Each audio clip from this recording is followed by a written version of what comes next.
سعودي دخل على قناتي في اليوتيوب وكتب تعليق: يا ابو يمن احنا السعوديين ملوك وانتم عندنا عبيد.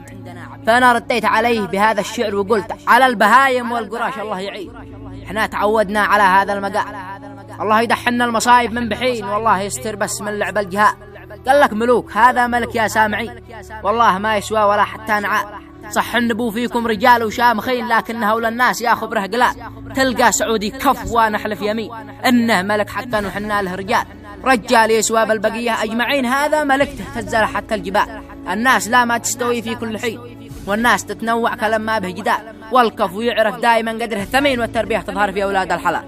الكفو يعرف دائما قدره ثمين والتربيه تظهر في اولاده الحلال، والجيد فيها المرجله فوق الجبين، وفي الشدائد والصراعات اشتعال، وإذا حضر يوقف جميع الحاضرين رجال يعرف قيمته بين الرجال.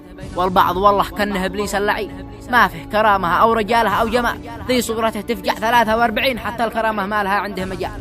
ما عمم الشعب السعودي أجمعين ولا يخص المملكة هذا المقال، حتى اليمن فيها مراجل شامخين، وكمان فيها انذال ما يسوى ريال، فيها ملوك الكون كله عايشين، وفيهم الأنذال رهن الاعتقال. أما اليمن والمملكة متخاويين وما دخل احنا في السياسة والقتال، وفي الأخوة والأخاء متواصلين. وأنا أعتذر ممن زعل مني ومال، صح إن بعض أحيانا سب سعوديين، لكننا ما أنتقد إلا الزوال، يقولون للورعان يبقوا ساكتين وإحنا لزمنا الصمت، ما نفتح مقال ونرجع كما كنا زمان الراحلين، أحباب وأخوة ما يفرقنا القتال. وشعب اليمن في الدم يجري كل حين، والمملكة في القلب تسكن يا رجال. سلامتكم.